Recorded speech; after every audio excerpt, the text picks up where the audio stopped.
Hello, and thank you for joining me, Alex Chenard, as we go through the 2018 Maize and Flu Campus Vaccination Clinics program. This was done by the 2017 MA in Applied Communication program cohort. Thanks for joining.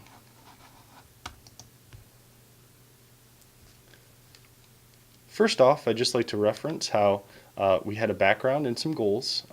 We had some partners, the U of M Flint Department of Communication Studies, the Genesee County Health Department, University of Michigan Flint School of Nursing, and the University of Michigan Flint Health and Wellness Department, also known as H&W. And as you can see, here is our Applied Communication cohort for 2019.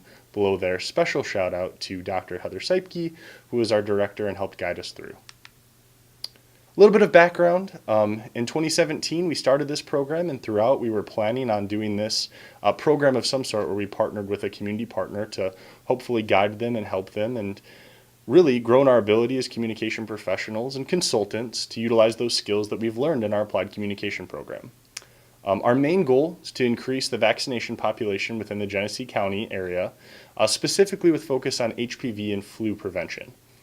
Another goal is to develop a sustainable communications plan so we could effectively disseminate vaccination and health-related information, especially in the Genesee County area. And that's what we're going to go through today, is some of those steps that we took to achieve these goals. First, we developed a marketing plan. We worked with our partners on this. We wanted to make sure that we met their objectives as well as the objectives that we had to the MA program. First, we developed a roadmap that we'll go through in the next slide, but we eventually came up with a task-based plan because it helped with our partners, and it also helped us in the group to remain on task. And it also had timelines in it and actions that were needed so we could actually check things off the list as we got them done. You can see the tasks and timeline that we started out with there at the top, and then eventually kind of where we landed on with the roadmap. It was a conjunction with using both of these, but really I think the tasks helped us the most to really to stay on task at the end of the day. And again, if I'm going too fast through some of these slides, I just want you to know they're going to be available for download, and you can absolutely look through some of those more details as we go along. We developed some promotional materials as a part of our marketing plan, with the primary objective being to address the stakeholders' desires. We wanted to work with them and figure out what did they really want said about their pop-up vaccination clinics that were going to be happening. We developed a multi-pronged approach to these marketing campaigns, and then part of it was we developed the Maize and Flu tagline, which we think, really it rhymes so people would recognize it. We also created a branded bandage that we handed out at a lot of those events and throughout campus and the community. We developed flyers, posters, social media graphics, and digital signage, which we'll go through right now. Part of the charge was to advertise the flu clinic series that was going on in conjunction with the Health and Wellness through U of M Flint and the County Health Department. We wanted to improve the health of those by increasing the number of flu shots on campus and also other vaccinations. And then we also created an intuitive social media calendar because we realized in 2018 and now 2019, students and community members use online to go to community events even more so than sometimes looking at posters around campus or around the community. Here's some of those posters and flyers that we did put up. We think it did develop a lot of foot traffic. We had people tell us that they saw the posters on campus and throughout the community and showed up. But we also focused a lot on that social media aspect as well. And you'll see on the left side through some of these slides, some of those advertisements that we also put online. Part of our program was to collect data because we wanted to know if what we were doing was actually successful. So we distributed surveys at 4 vaccination events through 2018, which was the majority of the events that we put on. We continually evolved the objectives because we worked with really a lot the Department of Communication and the School of Nursing through U of M Flint to make sure that they were meeting the actual objectives of what we wanted to know. And so those became, we want to know why do students and community members attend vaccination events, especially in regard to HPV. So if we know how or why they come, we can figure out how to bring them to the next one. We also wanted to understand the prevailing knowledge and gaps in education on HPV and the HPV vaccine, and then evaluate future vaccination event planning. So you can see there's kind of the step-by-step guide that we used at the bottom, which eventually led to our final survey questions, which are available to download in our actual final report that we have turned in. Here's some of those survey results. Now these are in pie graph form. You can feel free once you download this to kind of look at it if it helps to have a visual aid. I don't want to bore you by talking through every one of them. There's some more data right there, but I did extrapolate some of those, what we think are the kind of most important talking points from this data. So we had over 150 respondents, which was phenomenal. A lot of people filled out the survey. And the vast majority of them, 97%, were aware that HPV can affect both men and women. And that's promising data because that means that there is some education happening at a professional level and at a society level where people know what HPV is and who it impacts. A quarter of respondents were unaware that the HPV vaccine can prevent some forms of cancer.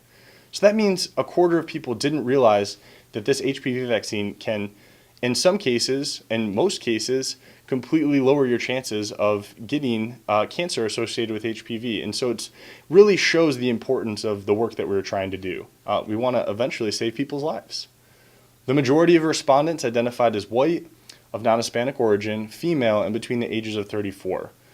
This shows the importance, especially in a community like Genesee County that is so diverse, that we needed to increase our advertising efforts, especially in those areas where people didn't show up. So it's a challenge for us moving forward and for our people we were serving to really reach out to those areas that were not served as well through these vaccination events. The majority of respondents, about 88%, stated that they would return for another similar event, which is really positive data. That means not only is there a need for vaccination events in the community, but also people are willing to attend them and come back to them. And then finally, there were requests for multiple other vaccines to be available at the event. You can see that if you download some of our data. I mean, from diphtheria to any vaccine that you can think of, we had requests for. So that really is a challenge to our partners of how can they make those more available at these events, not just HPV or flu vaccines, but other vaccines as well. We have a few recommendations for the future, especially in regards to those events, but also on the marketing side. We used paper surveys with pencils and pens, and we found that it was a little challenging with our data collection. Sometimes the respondents didn't fill out the back side of the form, and so what we recommend is using something like an iPad, so that way that they can for sure answer all the questions, and it makes it a lot easier on not only disseminating the information, but compiling it. Instead of having to hand type in those things, it is 2019 after all, you could just keep it all digital.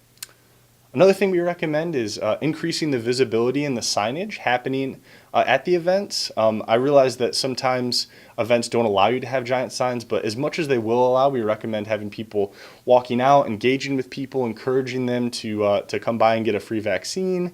We recommend, again, larger signs and maybe even some music to really make it an exciting event. Part of motivation too, we recommend having some candy or chocolates available, or we had the bandages, we had some small handouts, but we always figured the more the merrier. As many people, if you have freebies, people are going to stop into your booth. Another issue that we kind of came up as we were going through these events was a lot of people didn't know about their insurance or lack of insurance and if it would cover their flu shot. And so as much as possible, we do challenge those partners to find a way, if it's an insurance professional there, that can easily tell people, yes, this will be covered, or no, this won't, or here's what steps you need to take to get a free shot, or maybe it is a free shot no matter what. So just, I suppose it's more information on insurance and how people really can get vaccines paid for. And then finally, we recommend for this research getting a human subject approval, which can be a little bit of an arduous process, but hopefully for those cohorts after us, they can get that approval, because how great would it be to be able to publish this research more broadly and really help more people outside of just Genesee County. Oh, excuse me.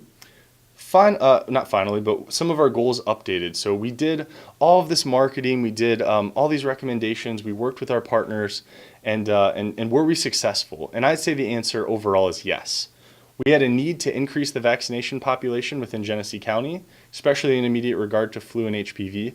Hundreds of people were vaccinated through these programs. Thousands of people were made aware of vaccination options in Genesee County, and we're really proud of that. We know that this is saving people's lives. We also had a desire to develop a sustainable communication plan for the effective dissemination of vaccination and health-related information. We've gone through some of that here, but really where the majority of that is going to be is in our professional report. So you can see our suggestions in there. You can see some of the steps that we took in more detail. And then also we had that 100 plus, 150 or so survey respondents, which does mean that we got some actual raw data and those recommendations from the previous slide that you can use or other people can use to hopefully increase the amount of people taking advantage of these vaccination events. Finally, we all wanted to grow in our ability as communication professionals and consultants while utilizing skills previously learned in the Applied Communication program.